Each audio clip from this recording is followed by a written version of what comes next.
Il y a une image que beaucoup de pères n'oublient pas. Celle du soir où ils ont compris que leurs enfants n'allaient plus dormir chez eux tous les jours.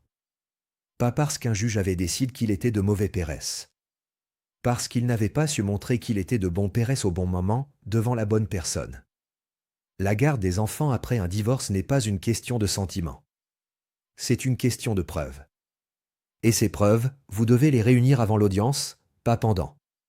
Chaque année en France, des milliers de pères se présentent devant un juge aux affaires familiales complètement démunis. Pas parce qu'ils sont absents. Pas parce qu'ils n'aiment pas leurs enfants. Parce que personne ne leur a expliqué comment transformer leur implication quotidienne en éléments concrets et recevables par un tribunal. Le juge ne vous connaît pas. Il ne connaît pas votre relation avec vos enfants. Il ne connaît pas les nuits passées à Côte du Lican. Il était malade, les devoirs faits ensemble, les matchs de foot du mercredi. Il connaît ce que vous lui montrez.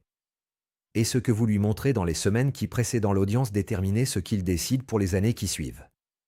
Pas les mois. Les années. Voici les 5 preuves que tout père doit réunir avant de se présenter devant le juge aux affaires familiales. Première preuve, la présence au quotidien documentée. Le juge évalué qui s'occupe des enfants au jour le jour. Pas en théorie, en pratique traquable. Vous devez être en mesure de montrer que vous êtes présent de façon régulière et concrète. Comment ? Avec des éléments datables et vérifiables. Les échanges avec l'école par email ou application, les rendez-vous médicaux où vous étiez présent avec les feuilles de soins à votre nom, les activités extrascolaires que vous accompagnez avec les justificatifs d'inscription, les photos datées prises lors de sorties, de repas. Partage, de moments de vie ordinaire. Rien de spectaculaire. De la régularité documentée. Un juge qui voit 6 mois d'implication constante comprend qu'il ne s'agit pas d'un effort de circonstance. Si vous n'avez pas encore commencé à documenter, commencez maintenant. Chaque jour qui passe sans trace est un jour perdu. Deuxième preuve, la stabilité du logement. Le juge veut savoir que vos enfants ont un endroit stable où dormir, manger, faire leurs devoirs chez vous. Cela semble basique. Ça ne l'est pas quand vous venez de quitter le domicile familial et que vous êtes chez un ami ou dans un hôtel. Si vous avez un nouveau logement, présentez-le, un bail à votre nom ou une attestation d'hébergement officiel, un logement adapté avec un espace pour les enfants, que ce soit une chambre séparée ou un espace aménagé selon le régime et le nombre d'enfants. Si vous n'avez pas encore trouvé de logement stable au moment de l'audience, le juge en tiendra compte. Négativement. C'est une priorité absolue qui passe avant tout le reste. Un logement adapté est la condition matérielle minimale d'une garde. Sans lui, les autres preuves perdent de leur poids. Troisième preuve, l'investissement scolaire. L'école est un terrain où les pères peuvent prouver leur implication de façon traquable et indépendante. Êtes-vous sur les listes de contacts de l'établissement ? Votre nom et votre email sont-ils rances dans le carnet de liaison numérique ? Assistez-vous aux réunions parents-professeurs ? Avez-vous des échanges directs avec les enseignants sur les progrès ou les difficultés de vos enfants ? Si ce n'est pas encore le cas, c'est à faire maintenant, pas après l'audience. Contactez l'école cette semaine, demandez à être ajoutée sur toutes les communications. Gardez une copie de chaque échange, chaque convocation, chaque bulletin. Ces documents montrent que vous n'êtes pas un parent absent que l'école ne connaît pas. Ils montrent que vous êtes là, présent, informe, implique dans la scolarité de vos enfants indépendamment de votre conjointe. Quatrième preuve, l'absence d'incidents documentés. Les juges aux affaires familiales ont accès aux antécédents judiciaires et aux signalements. Si des mains courantes ont été déposées contre vous, si des interventions de police ont eu lieu au domicile conjugal, si des signalements ont été faits auprès des services sociaux, tout cela est accessible et tout cela pèse. Si rien de tel n'existe dans votre dossier, c'est une force que votre avocat peut faire valoir explicitement. Mais cette force disparaît au premier écart. Ne faites rien pendant la procédure qui pourrait figurer dans un rapport ou une main courante. Aucun accrochage verbal en public, aucune scène devant les enfants, aucun message agressif ou menaçant même en prive. Chaque message que vous envoyez peut être imprimé et verse au dossier. Écrivez en conséquence. Pas parce que vous êtes surveillé.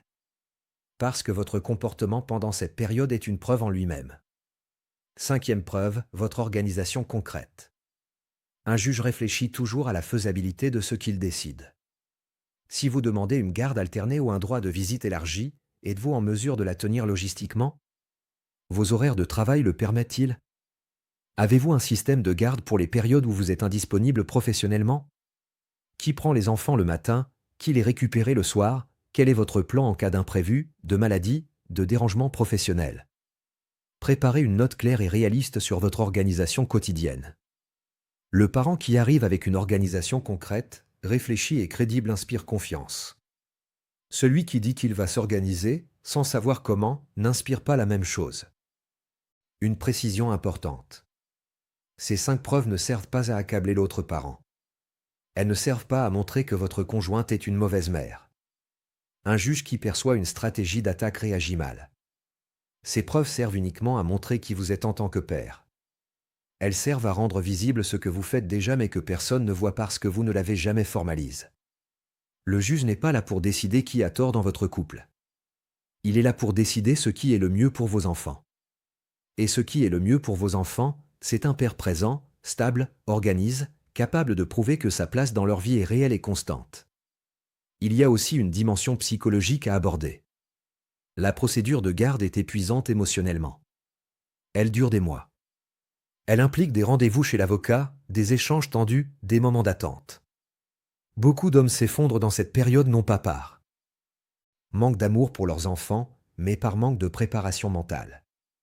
Savoir que vous avez un dossier solide, que vous avez fait ce qu'il fallait faire, que vous avez les preuves qu'on vous demandera, c'est un avantage qui va au-delà du juridique. Ça vous permet de tenir. De rester calme dans les moments où l'autre partie cherche à vous déséquilibrer. De ne pas réagir de manière impulsive à chaque provocation. La stabilité émotionnelle d'un père pendant la procédure est elle-même une preuve. Elle se voit. Elle s'entend. Et les juges, qui ont des dizaines de dossiers similaires, l'aperçoivent. Un dernier point pratique. Notez tout dans un carnet ou un document numérique date. Chaque interaction avec vos enfants, chaque rendez-vous scolaire ou médical, chaque échange avec votre ex-conjointe concernant les enfants. Pas pour vous transformer en agent de surveillance. Pour avoir une chronologie fiable si elle devient nécessaire. La mémoire déformée. Les notes datées.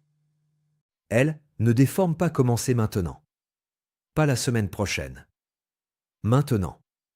L'audience arrive plus vite qu'on ne le croit et les semaines passées sans documentation sont des semaines perdues qu'on ne récupérait pas. Abonnez-vous à cette chaîne. La prochaine vidéo porte sur la protection du logement familial pendant la procédure de divorce et les erreurs que font des hommes qui se retrouvent dehors alors qu'ils n'y étaient absolument pas obligés.